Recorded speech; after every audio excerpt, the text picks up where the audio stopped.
All right, ladies and gentlemen, welcome back to the channel. We're talking about the Washington Commanders in tonight's video. 3-1, 42-12 domination victory yesterday on the road against the Arizona Cardinals. Domination, folks. 449 yards of offense for Washington, only 296 for Arizona. They had 29 first downs compared to Arizona's 17, and obviously the 42-14 final score kind of illustrates that. But folks, rookie Jayden Daniels literally makes history or breaks a record every single week.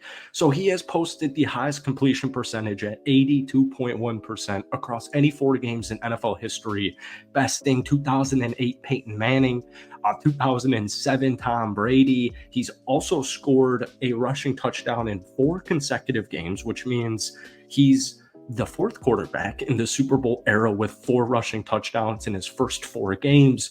They have Washington's offense 23 scores to only 19 incompletions. What's the statistic? It's like Jayden Daniels in the last 6 days is like 47-53, something just unbelievable. But like I was just saying, through 4 games, Daniels has more scoring drives at 23 than incomplete passes at 19. They've scored on 68% of their drives. That's the highest rate through 4 games of any team since the year 2000.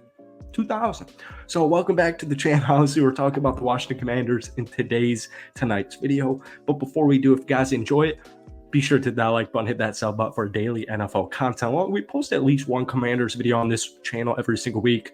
Like I said, if we try and get this to 100 likes, folks, that would mean the absolute world to me. So what we're seeing right now, like, the stats are insane, right? He's completing 82% of his passes. That's the best in league history through 4 games among players with at least 75 attempts, right? Tom Brady back in 2007 was at 79.2%. Daniels has completed 71% of his passes, traveling at least 10 yards past the line of scrimmage, comfortably leading the NFL. Number 2 is Brock Purdy at 66%. So the stats are there. But what's even crazier is the eye test. And if you watched, I think last Monday against the Cincinnati Bengals on the road, I think that game finally put him on the map because, we're 20-37 loss on the road week 1 to a really good team in the Tampa Bay Buccaneers. And, people liked what they saw from Jayden in the preseason and week 1, but it was like, all right, yeah, this is a young team. They got some defensive issues, but, it's going to be a fun team to watch. Jayden Daniels is going to be a fun guy to watch. And then they followed up at home against the New York Giants in week 2, and they take him down. And, week 3, you just have an insane comeback. 38-33, primetime football. And so people are like, all right, Jayden Daniels looks like he is the real deal. But it's just, honestly, it's not even just the statistics of Jayden Daniels. It's not even just the eye test of Jayden Daniels. It's the whole team in general. This offensive line is playing phenomenal. They're a really good, underrated run-blocking team.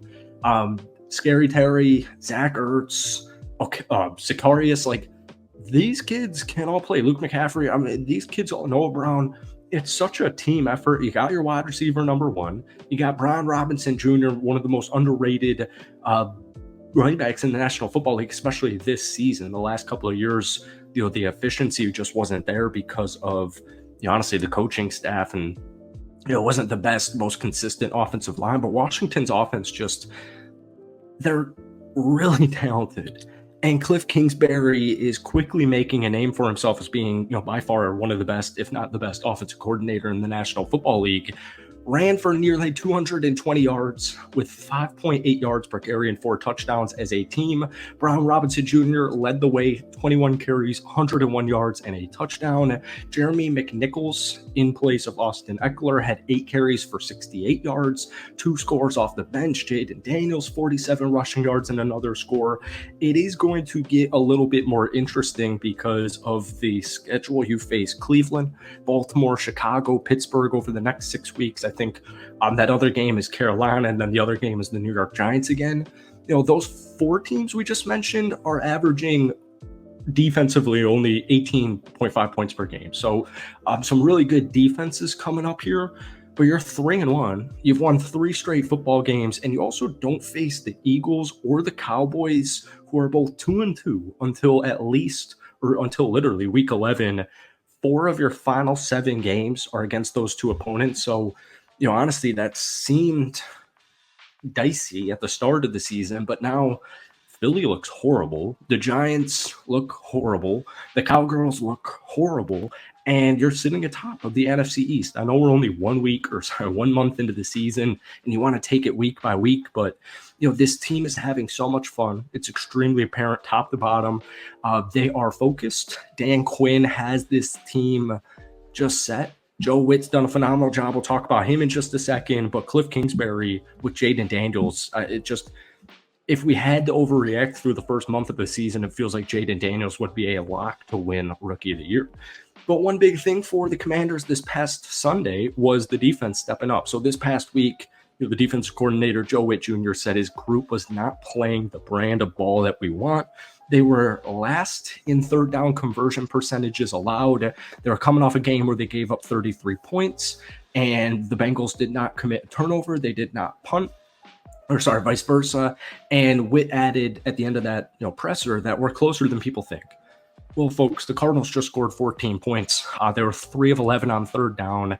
They only had 297 yards overall. The pass rush was there. They took down Kyler Murray 4 times. Frankie Louvu, Bobby Wagner, this linebacker group that we were talking about, really had a strong feeling that Frankie Louvu was going to quickly ascend as one of the more underrated linebackers in the NFL. They were all over the field. They had 17 total tackles. They had a sack. Each player had half a sack, a tackle for loss, 2 quarterback hits, 4 pressures, and a forced fumble and recovery with Louvu. Dorrance Armstrong officially had his breakout game as a Commander. 5 total tackles, a sack and a half, 1 tackle for a loss, 3 quarterback hits, 4 pressures, a forced fumble.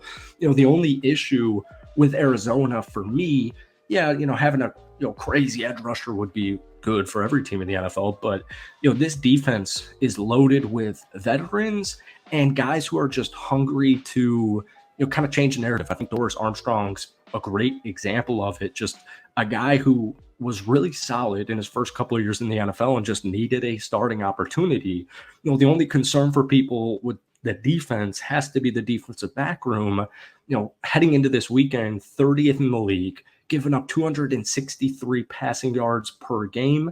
A big part of that is it's just a really young defensive back group. But folks, yesterday, no Arizona receiver had more than 45 yards, and Kyler Murray ended up only throwing 142 yards. So, this team, top to bottom, looks really good.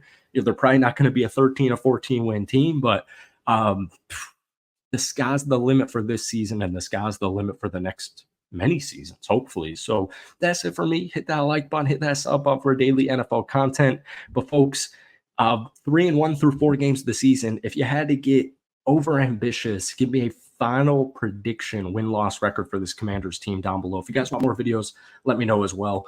But that's it for me. Peace.